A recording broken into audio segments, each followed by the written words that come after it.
Hi, my name is Katie Walker. I'm an advanced certified EFT practitioner and I work in Perth and online.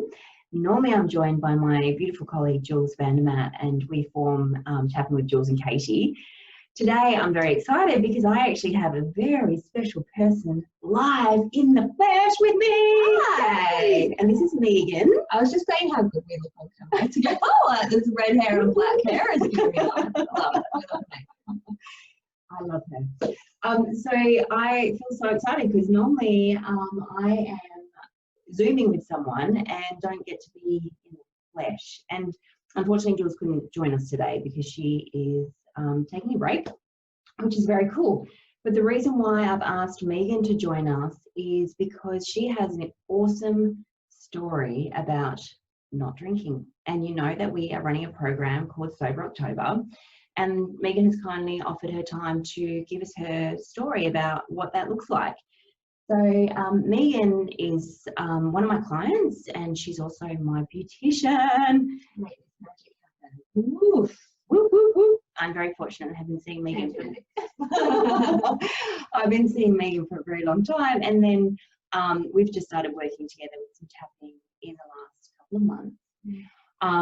But Megan kindly gave up one of her sessions about 2 months ago, thereabouts, for a friend who was actually giving up cigarettes and alcohol at the same time and had just gone through some hypnotherapy and was feeling some fairly strong emotions in that week. So Megan was like, let's see if I can bring her along and give up my session to just kind of bring down that emotional charge that she had.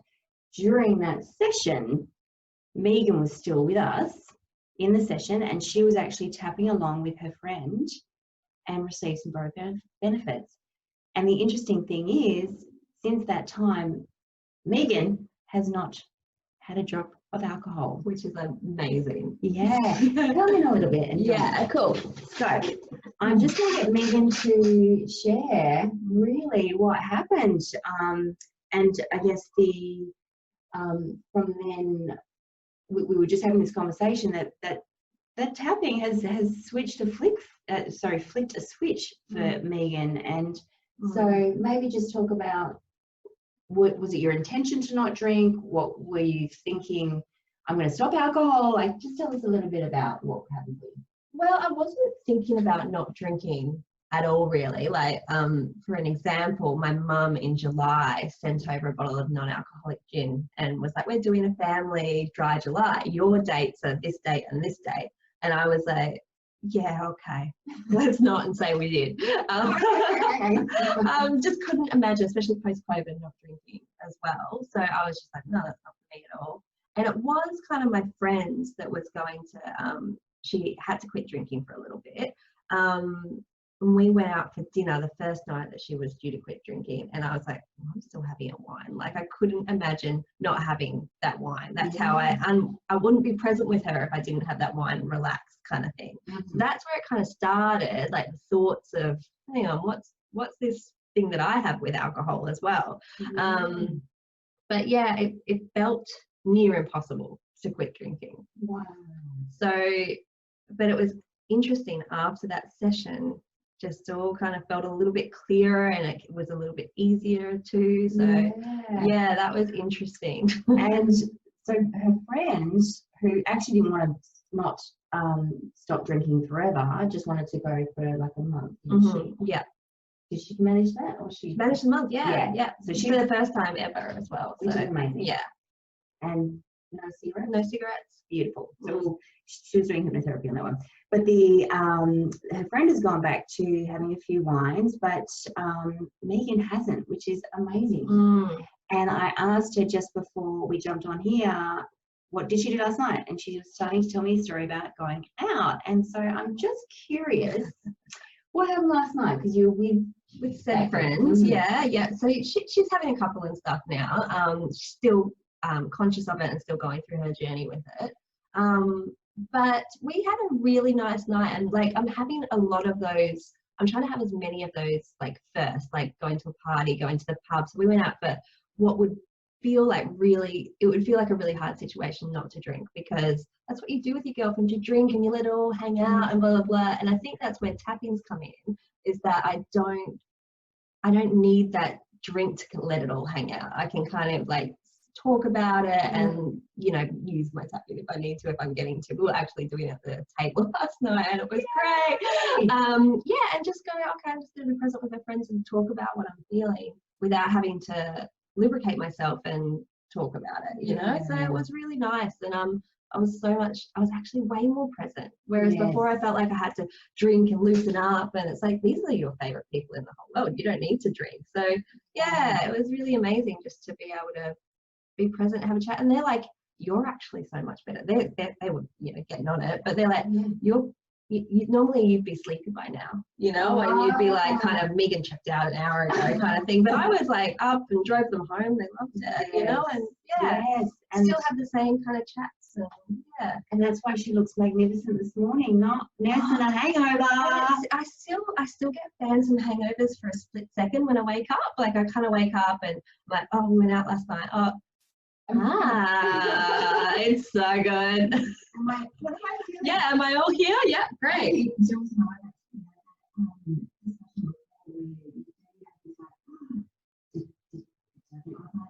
Yeah, sorry. We're not, yeah, that's still a very strong memory, but it's a great thing to realize every morning. You're like, oh, especially, you know, after you've been out, that you can go and, you know, take the dog for a walk and feel fabulous. Yes.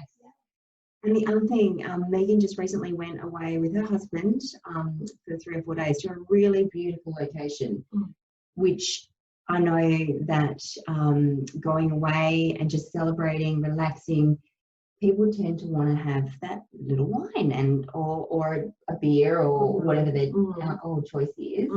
How did you feel just hanging out with your hubby, enjoying this beautiful location and beautiful house and doing, you know, being in a different spot? How did that go? Yeah, it was good. I did have moments, but I think it's just giving myself a second to recognize why I want that drink, you know, like I can kind of step back a little bit. So it's like, there was one time where he's having a wine and I had fake wine, which don't have it, it's dirt, it's sad juice. I call it sad juice, don't do it. Well, it's the reds. There is a really nice Chilean non-alcoholic rosé. Okay, I've got to give that a go, because that was when I was a bit like, but then I was like, okay, what is the actual feeling? And I'm like, I'm a bit bored. Like, I love my husband, but I was just like, we're just sitting in a cottage doing nothing, you know, I'm going to do something. So we, you know, I put on a movie, like we put on with Harry and Sally. That made it romantic and lovely. I didn't need the wine to kind of make it romantic and lovely, you know? Yeah. And that's a really good point, because sometimes we are just drinking out of being bored, but we're not really in that moment of going, well, what is it that I'm actually feeling here? It's so socially acceptable to drink, and like that's what you do, and you post it on Instagram. Oh, look at me and my husband, you know, in this lovely lodge. But I was just like, no, give myself a second to actually recognize what I'm feeling, and that it's okay to be a bit bored with your husband for a second, you know? I love that. I love that.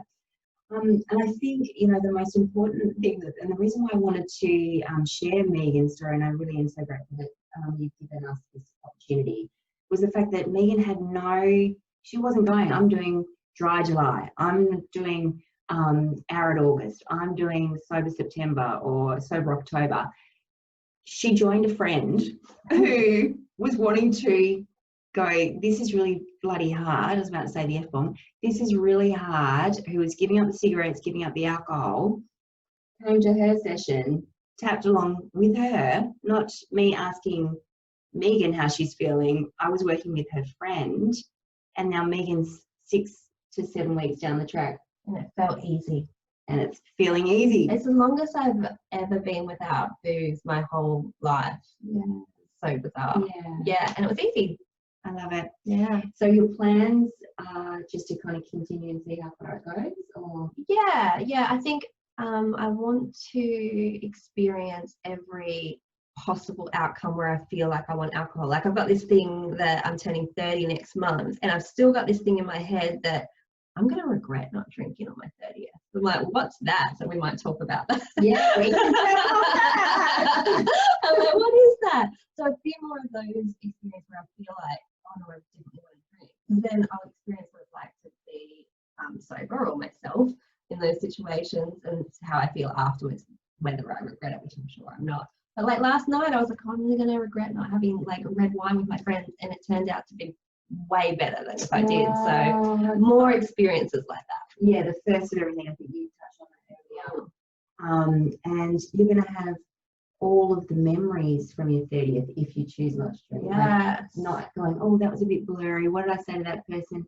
You know, did I have that nice conversational connection with people? So yeah, absolutely. That's beautiful. Yeah. Megan, thank you so much for joining Thank us. you. Don't forget, we have a special offer. You know it. I don't want to sound salesy, but I do want to just mention that we've got, I'm looking at the date. So the 13th is today for Australia. It's probably the 12th somewhere in the world, in the US. Early birds finishes today. And so that means you might miss out on a reduced price, but also remember, bring a friend. You pay for the registration and your friend then pays 50% of the registration. And that's really important, to do it with someone and to take advantage of that discount. Share the cost. Let's give them another little treat though, and just our hand next to each other. Look at this. Look. Love it. I love this girl. Thank you.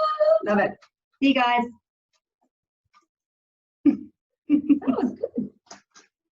Looking forward to it.